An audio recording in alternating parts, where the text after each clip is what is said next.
सत श्री अकाल, welcome to Bluebird. यदि आप फार्मर हैं और आप अपना टूरिस्ट वीज़ा लेना चाहते हैं, चाहे विजिटर वीज़ा लेना चाहते हैं, तो आप अपनी प्रोफाइल को कैसे रेडी कर सकते हैं, क्या डॉक्यूमेंट रिक्वायरमेंट है जो आपके पास होनी ज़रूरी है यदि आपकी फार्मिंग प्रोफाइल है तो आज की वीडियो आप लोगों के लिए है। इस वीडियो को एंड तक ज़रूर देखें यदि आपकी फार्मर प्रोफाइल है और आप किसी भी देश का वीज़ा लेना चाहते हैं और आपने हमारा चैनल सब्सक्राइब नहीं किया तो टूरिस्ट वीज़ा से रिलेटेड इन्फॉर्मेशन देखने के लिए और जो भी वीज़ा से रिलेटेड अवेयरनेस वीडियोस होती हैं, अपडेट्स होती हैं या फिर वीज़ा के लिए टिप्स होते हैं, वो सब इस चैनल पर हम लेकर आते हैं। तो आप सब्सक्राइब करके ज़रूर रखें, आपको हमारी वीडियो से काफ़ी हेल्प मिल सकती है। तो अभी हम बात करते हैं कि यदि आप फार्मर हैं, फार्मर में काफ़ी कंडीशंस है, आप ध्यान से सुनते जाइएगा क्या क्या कंडीशंस होती हैं जो आपकी देखनी पड़ेंगी आपकी प्रोफाइल के अंदर क्या है।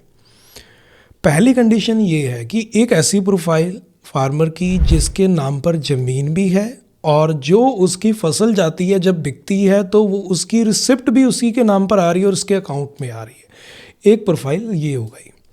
अब सेकंड प्रोफाइल कौन सी है? सेकंड प्रोफाइल ये है कि ज़मीन उसके नाम नहीं है, ज़मीन उसके पेरेंट्स के नाम है, बट फसल उसके नाम पे जाती है और रिसिप्ट उसी के नाम पे आ रही है और पेमेंट उसी के अकाउंट में आ रही है।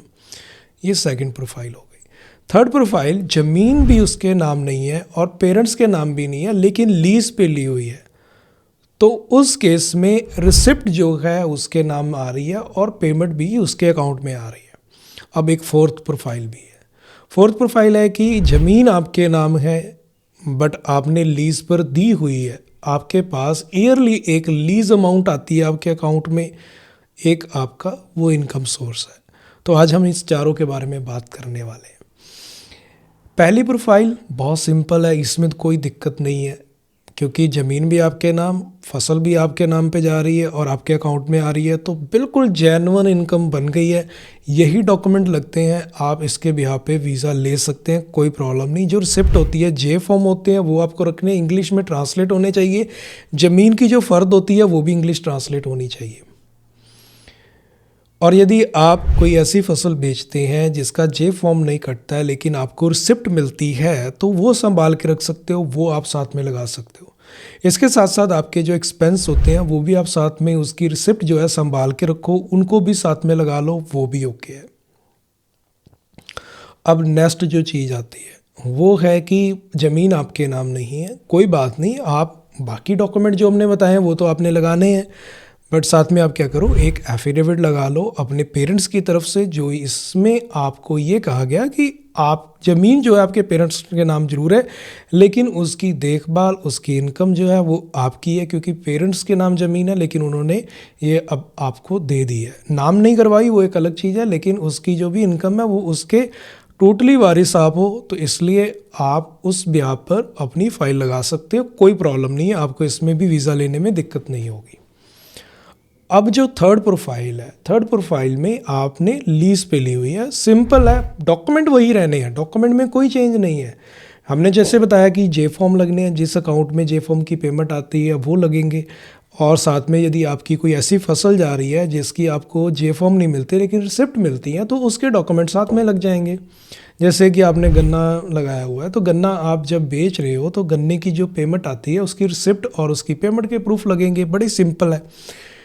लेकिन बात सिर्फ एक ही चीज़ चेंज हो रही है कि जो आपकी फसल आ रही है वो ज़मीन आपके नाम नहीं है, आपको प्रूफ देना होगा कि ये लैंड किसके नाम है, तो वो नहीं है, पेरेंट्स के नाम है तो उसका एफिडेविट लगा दो, लीज़ पे ली है तो लीज़ एग्रीमेंट लगा दो, बड़ा सिंपल हो गया। अब जो फोर्थ प्रोफाइल है इसमें डॉक्यूमेंट चेंज हो जाते हैं क्योंकि आप उस पर काम नहीं कर रहे हो, आपने सिर्फ लीज़ पे दे दी है और जो इनकम है आपने एक बार में ले ली, कोई प्रॉब्लम नहीं, वो भी बिल्कुल चलेगी। उसमें आपने क्या करना है, जो आपने लीज़ पे दी है उसका एक एग्रीमेंट बनाया और जो आपने पेमेंट ली वो अकाउंट में ले लो, चाहे एक बार में पेमेंट आई है आपकी तो एक साल की वो इनकम हो गई। मान लो आपने 10 एकड़ जो है ज़मीन लीज़ पे दे दी और 60,000 रुपये आपको पर एकड़ का जो लीज़ मिल रही है, तो आपकी 6 लाख जो इनकम है वो एक साल की हो गई। तो कोई जॉब करता है 50,000 महीना कमाता है, उसकी भी तो 6 लाख होगी, तो आपकी भी सिमिलर वही हो गई, तो मतलब इसमें आपके इनकम प्रूफ बन गए। तो इसके अलावा आप साथ में कोई डेयरी फार्मिंग या कोई और काम कर रहे हैं तो उसके प्रूफ साथ में लगा दो। तो मतलब आपके जो भी काम है साथ में कोई और काम करते हो, क्योंकि एग्रीकल्चर वालों का मैक्सिमम देखा गया है कि वो एग्रीकल्चर कर रहे हैं साथ में कोई छोटा मोटा बिजनेस भी साथ में कर रहे हैं, या कोई बिजनेस है उनके पास उसके प्रूफ लगा दो। और यदि आपने डेयरी फार्मिंग का काम कर रहे हो तो डेयरी फार्मिंग के प्रूफ लगा दो, उसका रजिस्ट्रेशन कर दो, जहाँ पर आप अपना दूध बेच रहे हो उसकी रिसिप्ट साथ में लगा दो, जिस अकाउंट में आपकी पेमेंट आती है उसके साथ में आप डॉक्यूमेंट लगा दो। तो मतलब आपका प्रूफ हो जाता है कि आप वाकई में ये इनकम कर रहे हो और आपके पास इसका सोर्स ऑफ इनकम के प्रूफ है, जिससे आपको प्रूफ हो जाएगा और आप उसके बिहाफ पे अपना जो है वीज़ा अप्लाई कर सकते हैं। तो इसमें कोई बड़ी मुश्किल वाली चीज़ नहीं है। बट एक चीज़ ज़रूर याद रखें, जो भी आप काम करते हैं, चाहे डेयरी फार्मिंग कर रहे हैं चाहे आप एग्रीकल्चर कर रहे हैं, उन दोनों केस में आपके जो एक्सपेंस हैं उसके आप प्रूफ साथ में रखो। जैसे आपने पेस्टिसाइड लिया तो पेस्टिसाइड के अपने प्रूफ रखो, आपने जो सीड लिया उसके प्रूफ अपने पास रख लो, आप डीजल लेके आते हो उसके प्रूफ रख लो, आपने कोई मशीनरी ली हुई है अपने नाम पे तो उसकी रजिस्ट्रेशन की कॉपी भी साथ में लगा सकते हो। तो इस तरीके से मतलब आपके प्रूफ बन जाते हैं कि आप एक्चुअल में जो है फार्मिंग कर रहे हो और उसके ये प्रूफ है। तो उस ब्याह पे आप किसी भी देश का वीज़ा अप्लाई करेंगे तो आपको प्रॉब्लम नहीं आएगी।